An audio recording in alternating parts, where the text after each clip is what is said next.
with regard to the policy rate and stance. It also contains announcements and measures which have a bearing on the monetary and regulatory policies. The Monetary Policy Committee resolution is, of course, of interest to a large number of people from various walks of life. It impacts the lives of virtually all citizens of the country. The resolution also provides the rationale and the thought process of the MPC, and therefore is of relevance to businesses, economists, academicians, and the finance world. Apart from these MPC-related announcements, the governor's statement has become an important medium for the Reserve Bank to highlight its priorities on which it would like its regulated entities to focus their energies on. It is an opportunity to point out areas of concern and challenges for the stakeholders to address their attention to. It is an occasion for the Reserve Bank to articulate its views on critical areas of interest. I will continue with this practice of a detailed statement after each MPC committee meeting. Now, before I come to the resolution of the MPC, kindly allow me a moment to reflect on the experience of the flexible inflation targeting framework. You are all aware that this inflation framework was put in place in the year 2016 and it was reviewed in the year 2021. You are all also aware that this is a monumental change in the monetary policy history of our country. And so I thought it fit that I reflect on the experience of the flexible inflation targeting framework. Well, I believe that it has served the Indian economy very well over these years, including the very challenging period since the pandemic. The average inflation has been lower post the introduction of this framework. Moreover, CPI has mostly stayed aligned with the target given under this framework, barring a few occasions of breaching the upper tolerance band since its inception. We in the Reserve Bank and the Monetary Policy Committee will continue to improve the macroeconomic outcomes in the best interest of the economy, using the flexibility which is embedded in the framework, while responding to the evolving growth inflation dynamics. Moreover, we will strive to further refine the building blocks of this framework by making advances in the use of new data, improving nowcasting and forecasting of key macroeconomic variables. We forecast, you are aware, growth, inflation, etc., because this is actually a forward-looking policy. And so we'll continue to do that and develop more robust models. On the regulatory front, I would like to mention, and especially there has been a lot of media attention with regard to some of the proposed regulatory changes pertaining to liquidity coverage ratio, expected credit loss framework for provisioning by banks, the prudential norms governing projects under implementation. We will continue to strengthen, rationalize, and refine the prudential and conduct related framework. I think this is very important in the overall interest of our economy. The interest of the economy demands financial stability and consumer protection. Our mandate in the RBI is to enhance both of them. At the same time, I would like to emphasize that the economic interest also warrants increasing efficiency in the economy, and this too is our duty. We recognize that just like there are no free lunches, regulation to enhance stability and consumer protection too is not devoid of costs. There are trade-offs between stability and efficiency. We will keep this trade-off in mind while formulating each and every regulation. It will be our attempt to strike the right balance keeping in view the benefits and costs of regulation. I also want to reassure all stakeholders that we will continue with the consultative process which the RBI has been doing over the years in this regulation making process. The suggestions of the stakeholders are very valuable, and we will continue to give serious consideration to them before taking any major decision. We will also ensure that the implementation of such regulations is smooth. We will give sufficient time for transition, and where regulations have major implications, the implementation will be done in a phased manner. Coming to the global economy, the global economic backdrop remains challenging. The global economy is growing below the historical average, even though high-frequency indicators suggest resilience, along with continued expansion in trade. Progress on global disinflation is stalling, hindered by services price inflation. With receding expectations on the size and pace of rate cuts in the US dollar has strengthened, bond yields have hardened, emerging market economies have witnessed large capital outflows, leading to sharp depreciation of their currencies and tightening of financial conditions. Divergent trajectories of monetary policy across advanced economies, lingering geopolitical tensions, and elevated trade and policy uncertainties have exacerbated financial market volatility. Such an uncertain global environment has posed difficult policy trade-offs for emerging market economies. The Indian economy, though continuing to remain strong and resilient, also did not remain immune to these global headwinds, with the Indian rupee coming under depreciation pressure, as you would have noticed in the recent months. At the Reserve Bank, I would like to assure all of you we have been employing all tools at our disposal to face the multi-pronged challenges. With this backdrop, let me now come to the Monetary Policy Committee resolution. As I mentioned, we met these last 3 days, concluding today. And after a detailed assessment of the evolving macroeconomic and financial developments and the economic outlook, as I mentioned, we are forward-looking, the MPC decided unanimously to reduce the policy rate by 25 basis points from 6.5% to 6.25%. I repeat, the MPC unanimously decided to reduce the policy rate by 25 basis points from 6.5% to 6.25%.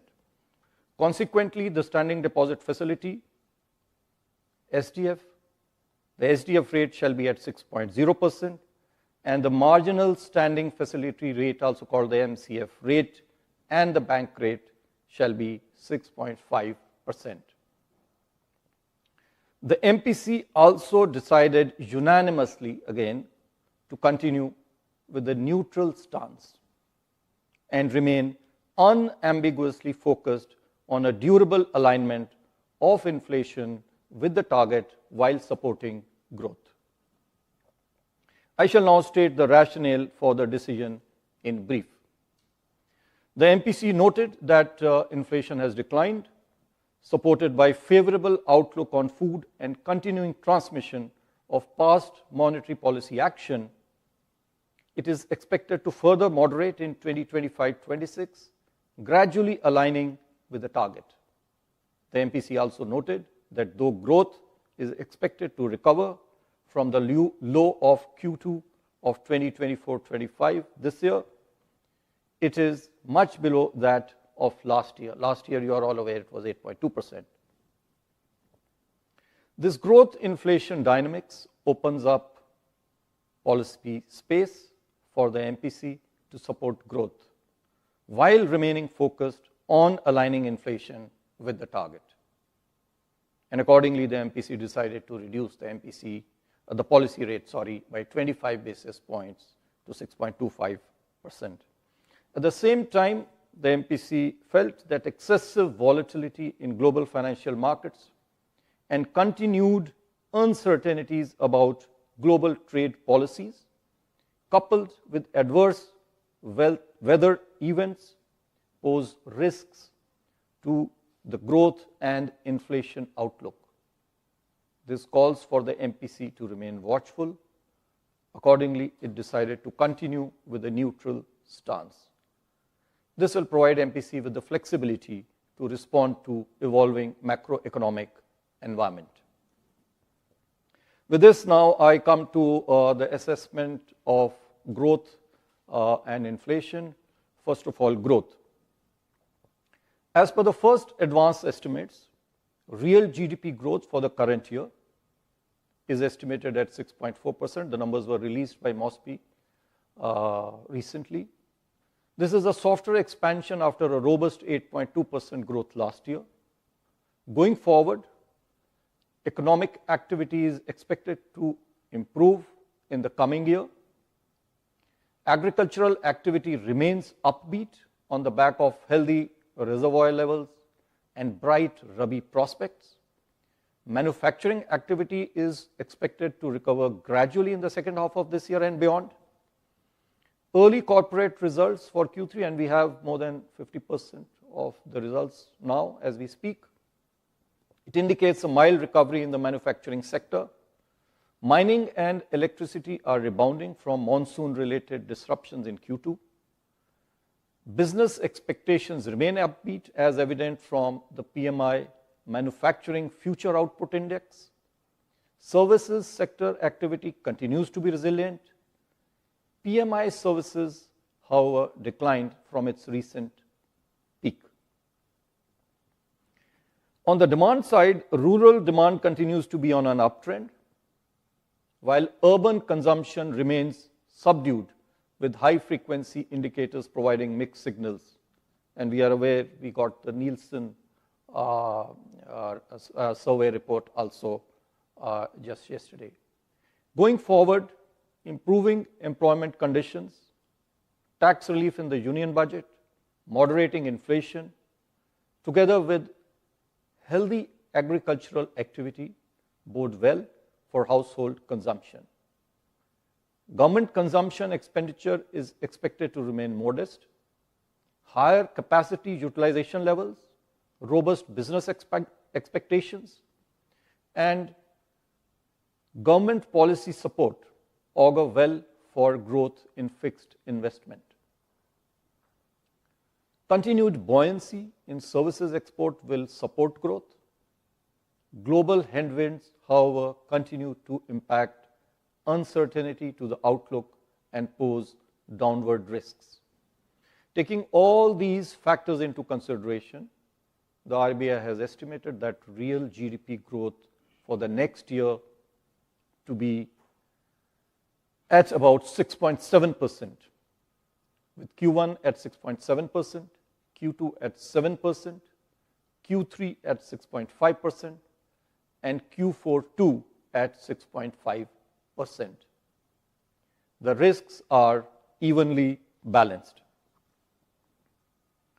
Coming now to inflation, headline inflation, after moving above the upper tolerance band in October, has since registered a sequential moderation in November and December, standing at 5.2% now. Going ahead, food inflation pressures, absent any supply side shocks, should see a significant softening due to good Kharif production, winter easing as we witness every year in the vegetable prices, and a favorable Rabi crop prospect. Core inflation is expected to rise but remain moderate. Rising uncertainty in global financial markets, coupled with continuing volatility in energy prices and adverse weather events, presents upside risks to the inflation trajectory. Taking all these factors into consideration, CPI inflation for the current financial year is projected at 4.8%, with Q4, the current quarter, at 4.4%. Assuming a normal monsoon, CPI inflation for the financial year 2025-26 next year is projected at 4.2%, with Q1 at 4.5%, Q2 at 4%, Q3 at 3.8%, and Q4 at 4.2%. The risks are evenly balanced. I will now come to the external sector. The India's current account deficit moderated from 1.3% of GDP in Q2 of last year to 1.2% in Q2 of this year, 24-25. According to the World Bank, India, with an estimated inflow of $129.1 billion US, continues to remain the largest recipient of remittances globally last calendar year 2024. The current account deficit for this year is expected to remain well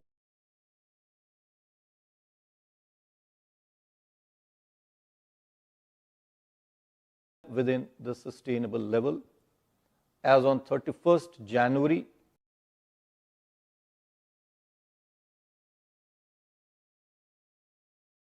this year, I may inform you, India's foreign exchange reserves stood at 630 plus billion US dollars. This provides us an import cover of more than 10 months. Overall, India's external sector remains resilient as key indicators stay robust. I would like to mention over here, and especially because there has been commentary in the media about the Reserve Bank's exchange policy. Well, the Reserve Bank's exchange rate policy over the years has remained very, very consistent. Our stated objective is to maintain orderliness and stability without compromising market efficiency. The Reserve Bank believes in the market efficiency of the markets that we have in India for Forex. Accordingly, our interventions in the Forex market focus on smoothing excessive and disruptive volatility. It does not target any specific exchange rate level or band. The exchange rate of the Indian rupee is determined by market forces, and we will continue with this policy. Coming now to liquidity and financial market conditions, I may state that after remaining in surplus from July to November 2024, system liquidity as measured by the average net position under the liquidity adjustment facility did turn into a deficit during December 2024 and January 2025. This drainage of liquidity is mainly attributed to advanced tax payments in December 2024. You are aware there are quarterly advanced tax payments to be made, December being that particular month. For the advanced tax payments for Q3, that did have an impact. Capital outflows, again, one has witnessed some capital outflows because of various reasons. Forex operations, and a significant pickup in currency in circulation as we witness every year in January. It has been, however, I would like to mention over here that we have observed that some banks are reluctant to on-lend in the uncollateralized call money market. They are passively parking funds with the Reserve Bank. I take this opportunity to all the banks to urge them to actively trade amongst themselves in this uncollateralized call money market, so as to make it deeper and vibrant for better signal extraction from the weighted average call money rate. The Reserve Bank is committed. I want to assure everyone that the Reserve Bank is committed to provide sufficient system liquidity. We have taken a number of steps in this regard, and we will continue to monitor the evolving liquidity and financial market conditions and proactively take appropriate measures. I repeat, proactively take appropriate measures to ensure orderly liquidity conditions as may be required for the system. And when I say liquidity, it means not only transit, overnight liquidity, but also durable liquidity to meet the requirements of the system. I now come to financial stability. The system level financial parameters for the scheduled commercial banks continue to be healthy. The credit deposit ratio for the banking system at the end of January 2025 was at 80.8%, broadly similar to that on 30th September 2024. Bank liquidity buffers are sufficient, though the net interest margin moderated, return on assets and return on equity are robust. The system level parameters for NBFCs too are very healthy. I also take this opportunity today to mention that the Reserve Bank has been observing Financial Literacy Week annually since 2016. This is with the purpose to enhance financial education in our country. Last year too we did this campaign. This campaign was focused last year on empowering youth adults. This year, recognizing the critical and multifaceted role of women in society, this campaign will emphasize on women's role in financial decision making and household budgeting. I sincerely urge all banks to actively participate in this campaign on the theme Financial Literacy, Women's Prosperity. It starts from 24th of this month. Now, before I conclude, I shall be announcing some additional measures.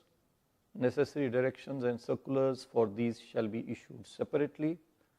First of all, on digital security, the rapid digitalization of financial services has brought convenience to all of us, at the same time efficiency, but it has also increased exposure to cyber threats and digital risks, which are again getting sophisticated day by day.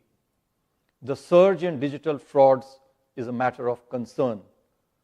It warrants action by all stakeholders. The Reserve Bank has been taking various measures to enhance digital security in the banking and payments system.